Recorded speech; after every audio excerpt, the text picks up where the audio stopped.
absorb the impact you're gonna absorb the impact from that. Right. So like if you lock your shoulder here, your elbow on the shoulder, right?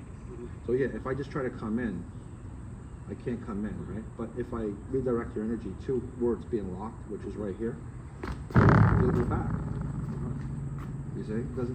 Because it's gonna pull you. Because it's locked, so you affect the Yeah. So wherever you lock, it will move that point. Right. And if I don't lock, say if you do the same thing. See, then you're no, because like so if you don't lock it, if you just relax it, your arm will move. Right. But your body will see. You can. Right. But if I lock it. Yeah. Then I just throw you back. Right, It's very easy. Right.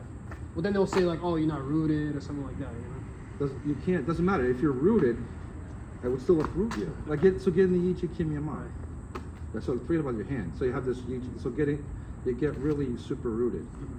Are you super rooted? I don't know. No, I mean do whatever. I'm doing my best. Do your voodoo magic. I don't know.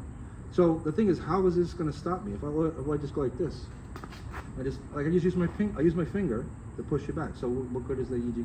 Because you're locking in here, in the hip and the knee.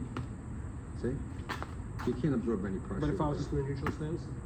You could absorb. You don't need to turn. You just let it. You just relax into the joint.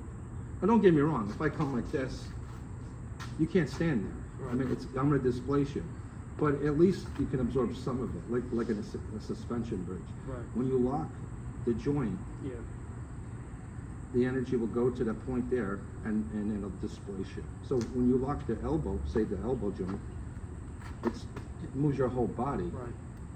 So. So I'm here. Let's say I have. So if I lock this, if you come here to my joint, it's going to knock me back. But if I relax it, see, it doesn't affect. You just move my arm. You move the branch. But if you lock it. Yeah. See. Yeah. See, it's going to knock me back. I can feel it. First I feel it here, and then it moves me here. So if I relax the joint and you move my hand, you're just moving my hand. That allows you to redirect. Yeah, it doesn't matter you move my hand. Who cares if you move my hand? I just don't want it to affect my core. See, because I can still strike. I didn't even move my body yet, see? I can move very quick, but if I try to overpower you by locking the joint, then I take the full brunt of your force in the joint. And the more force you give me, the more it's going to be bad for me. If you gave me a little bit, you could hold a little bit because I can hold it. So if I have a strong shoulder, say maybe I could hold a little bit of it, you know what I mean? A little bit of it. But then I can't strike because I'm too busy trying to hold this position, right? If I just let it go, then I can move very quick and strike. That's what you want to do. It isn't about fighting the force. Right. You know what I mean? So yeah, that's why I'm against any type of locking the joint. That's why the Ichi Kimiyama. So you're locking the hip, you're locking the knees, the ankles, and also if you pull the pelvic in, which is a tilt of the pelvic area. So any pressure that's coming in through, let's see, through the bridge, it's going to go into the bridge and it's going to affect you here. So you wouldn't be able to redirect the force.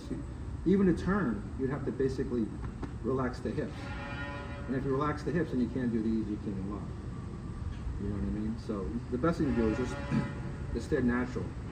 So your weight is falling directly underneath your hips, and then when the force comes in, it'll go down between your two legs. You know, that's the thing. But it shouldn't be locked. It should be bouncy. So if you put pressure,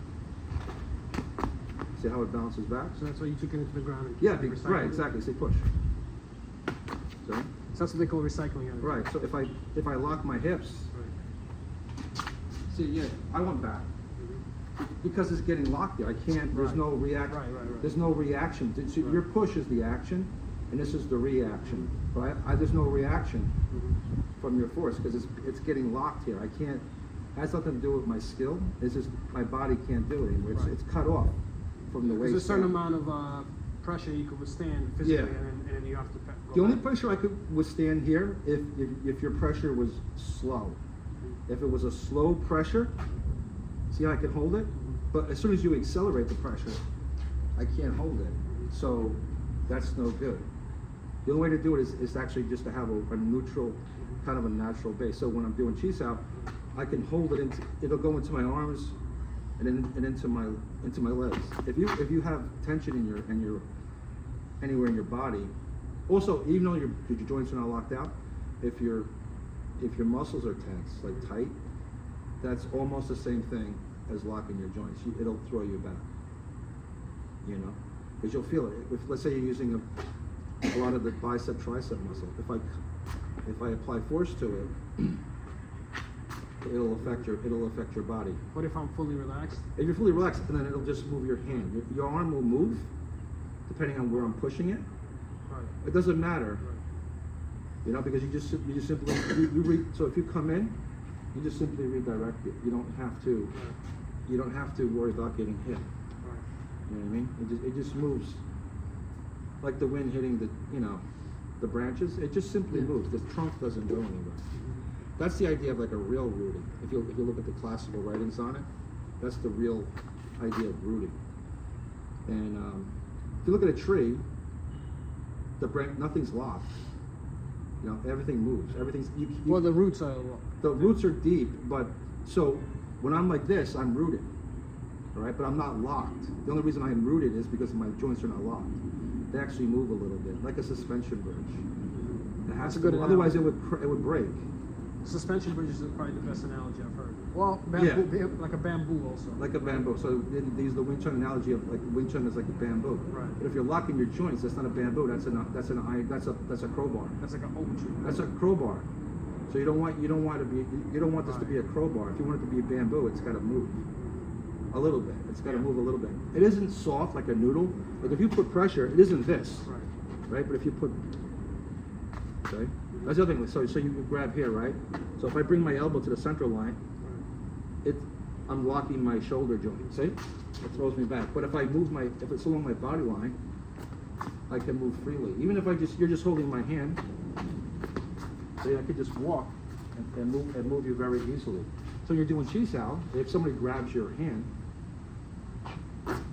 see, you can move them really easily. But if I bring my elbow in too close, so you grab here. See, this is locked. If you come in, I can't. See, it pushes me back because my elbow's in the wrong It spot. becomes basically like a lever for me to control Yeah, my body. see, you can control me, but once I bring it here, see, you can't push me anymore. Push. You see, you can't push. But once I bring it here, then I can't resist it. So, if you're doing this,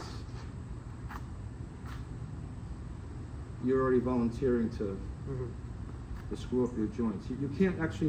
Your mechanics are not going to work. Right?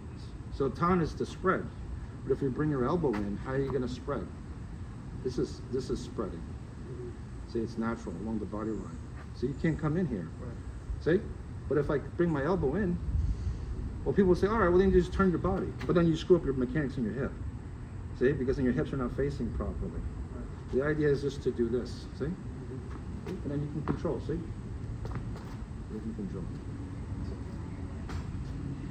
I think that's good. Huh? It's a good video, yeah.